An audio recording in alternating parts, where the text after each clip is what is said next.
Alors aujourd'hui je vous emmène au supermarché et on va commencer par le premier rayon qui vient, c'est le pain, si on peut appeler ça comme ça. Alors maintenant regardez, il y a un énorme choix, il y a beaucoup de pain, il y a beaucoup de pain, il y a beaucoup de pain. Et voilà, maintenant on va s'intéresser au pain en lui-même, ok? Mou. Mou. Bon ça on n'en parle même pas, hein. Oh oui, du vrai pain, du vrai du... Quoi? Éponge. Éponge. Éponge. Éponge. Regardez, oh regardez, ça doit... c'est... Quoi? Éponge. Et c'est comme ça pour toi, même là, hein, on dirait du knacky, en fait, c'est de l'éponge. Donc tout ça, c'est de l'éponge. Du vrai pain, ils en ont pas. Éventuellement celui-là peut-être, éponge. Il n'y a rien de croustillant, il n'y a pas de vrai pain, c'est tout cette espèce de faux... Soit il y a des espèces de faux toast, voilà, c'est basique, hein, c'est dégueulasse. Soit ils ont toujours cette espèce de petit pain tout plat, en forme d'ovale. Alors bon, c'est pas mauvais, c'est d'ailleurs ce que je prends en général, parce qu'il n'y a pas vraiment meilleur que ça, mais voilà, c'est une bonne raison de regretter le pain français. Donc le type de pain basique chinois qu'ils ont tous, hein, voilà, ce truc là, voilà, ben faites ton foie quoi, hein. Voilà, c'est tous plus appétissants les uns que les autres. De l'autre côté aussi, hein. On va prendre celui-là, au moins il y a du raisin dedans. Là on arrive au bon rayon, celui qui schmeckt tout. Mais bon, voilà quoi, hein. Je pense qu'on a bien compris que c'est peut-être pas ma top priorité en ce moment, hein. Voilà, mais c'est tout pareil. Tarif de fou, alors bon voilà. Le fromage c'est pareil. En gros ça c'est le rayon riche. Là on va aller au prolétariat. Voilà, le fromage prolétariat il est là. Je me bouge. En plus il me regarde pour me dire.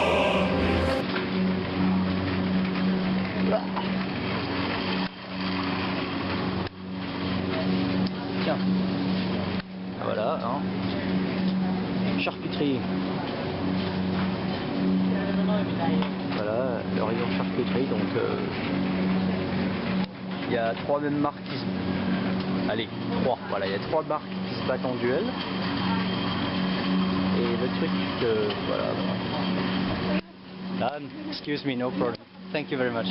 Voilà en gros ce que je suis obligé de me taper parce que c'est tout ce qu'ils ont de à peu près potable en prix. Je vous raconte pas le goût. Et ils ont de la Mettwurst. Voilà, fin février, il y a toujours du gloggy. Les amis, le lait. Et c'est pas une blague.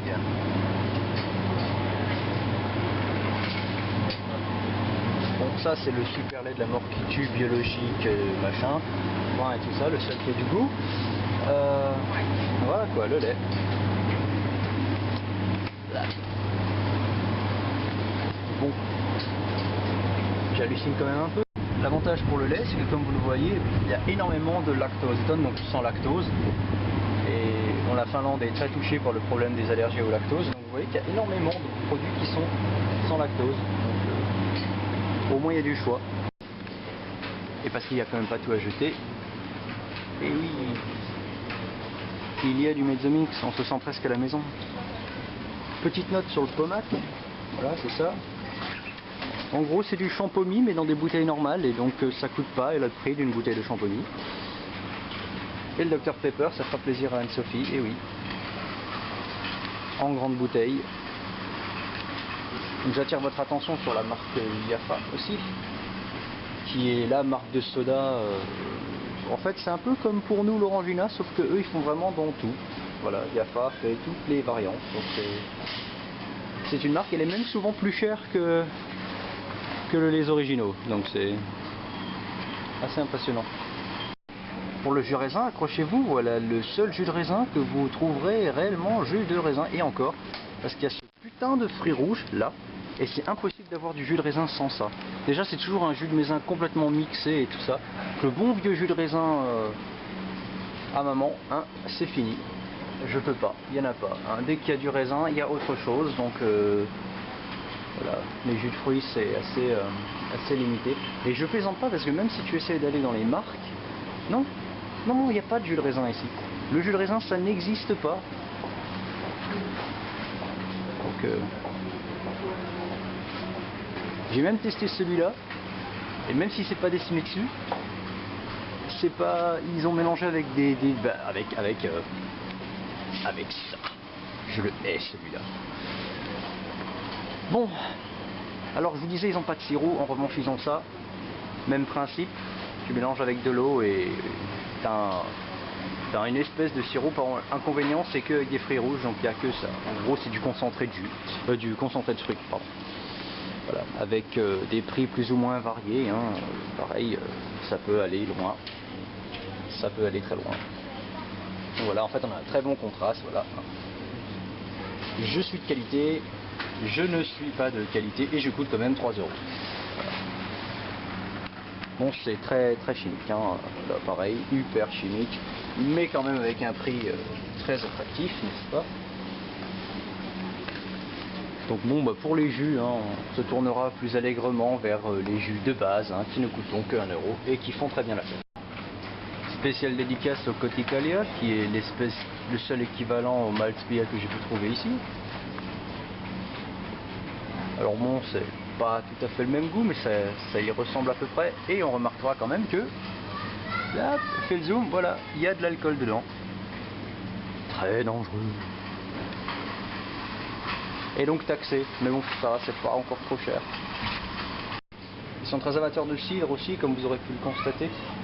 C'est un truc qu'ils boivent énormément, je sais pas pourquoi.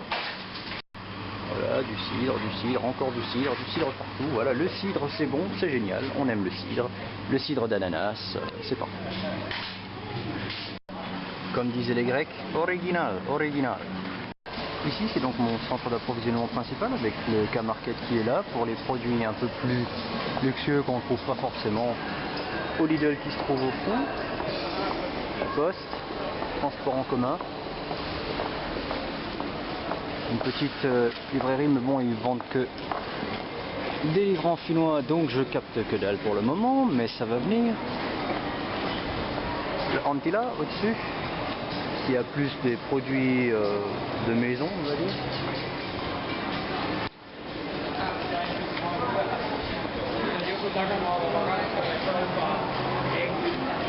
Le petit art kiosque qui permet de recharger aussi la carte de bus sans faire une énorme queue. Et ça peut le mettre, c'est le même prix. Oh. Et là on a le Alko. Alors Alko c'est l'unique firme en Finlande où on peut acheter de l'alcool dans tout le pays, c'est que chez Alko. À part la bière évidemment et les alcools très faibles. Bon c'est parti, le Lidl. Bon là ça va, on se sent chez nous là déjà, hein, Lidl, tout ça, les affiches et tout, elles se ressemblent, on a l'impression d'être chez soi. Donc on se dit qu'on a plus de chance au niveau du pain. Et ben non, c'est la même merde. Où qu'on aille, le pain c'est la même merde. Les jus de fruits comme vous voyez c'est toujours les mêmes aussi, c'est les mêmes marques.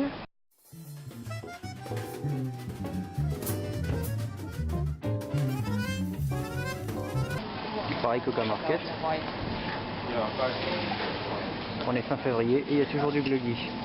Faut bien écouler les. Donc voici dans le Lidl le prix du lait. Je sais pas s'il y a rien qui vous choque là tout d'un coup.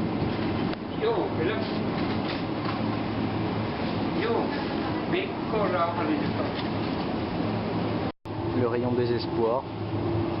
Et pourtant voilà, on est au Lidl et c'est le mieux que je puisse trouver pour les saucisses quoi. Voilà. Désespoir.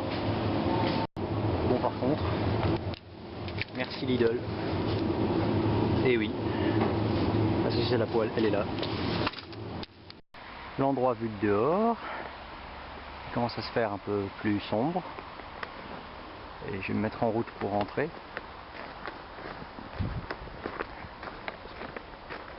Comme vous le voyez, c'est assez étrange parce que d'un côté on a cette espèce de grande tour qu'on a l'habitude de voir dans les grands centres urbains, mais en fait à côté, je veux pas dire mais c'est mort quoi, hein, Alors là attention, comme il commence à faire un peu plus doux, il va falloir faire bien attention dans ce genre de zone que vous imaginez bien glissante comme il faut.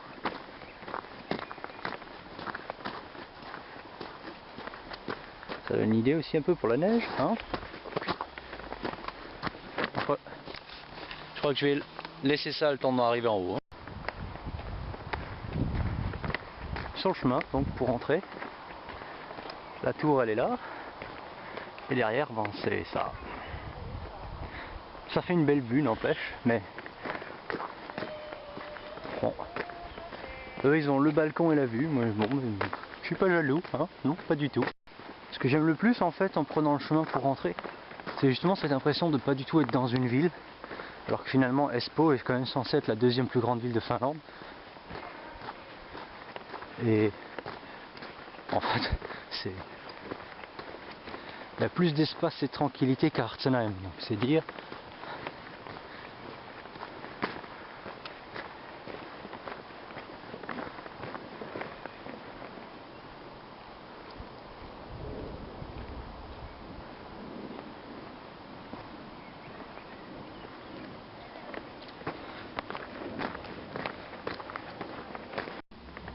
Les Finlandais aiment tirer profit de toute situation, c'est vraiment on se débrouille et tout, Donc, quand on a un tas de neige comme ça sur le bord de la route, parce qu'il fallait bien dégager et foutre la neige qui était au milieu du chemin quelque part, un truc qui apparemment se fait beaucoup, et là je peux vous montrer un exemple, bah, c'est tout simplement de creuser dedans pour que les enfants puissent jouer.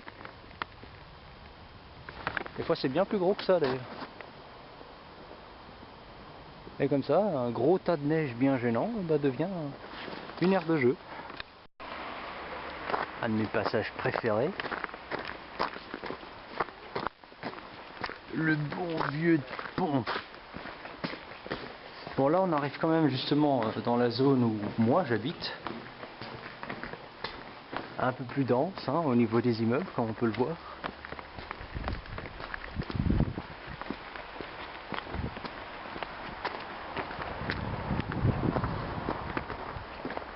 Et en fait, bah, techniquement, maintenant que je suis là, et que vous voyez ce chemin, bah, vous pouvez reprendre la vidéo précédente et vous avez mon chemin intégral jusqu'à la maison.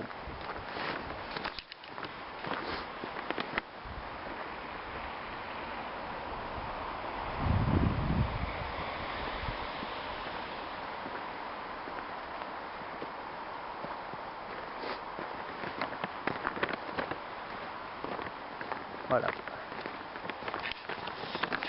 Donc en fait avec deux vidéos vous avez grosso modo mon air de vie, mon Lebensraum à Espoo. Puisque bon finalement dans Espoo même je fais pas grand chose d'autre que vivre et faire les courses pour le moment. Mais donc ça vous donne une idée.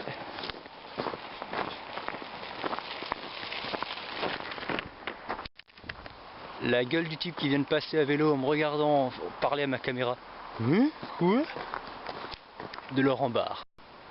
Quand je disais que c'était de l'abus, que mes camarades dans l'appartement ne faisaient pas le tri recyclage, tout ça, je vais vous dire pourquoi c'est vraiment de l'abus de ne pas le faire. Vous voyez ça, c'est les bennes. Ok. Biomule, tout ça, le papier, le carton et les déchets généraux, pas de problème. Ça c'est là où tu dois le ramener le machin. Pas de souci. Et ça c'est l'entrée de notre porte. Donc bon, ne pas faire le tri alors que les bennes elles sont là, c'est quand même se foutre de la gueule du monde, hein.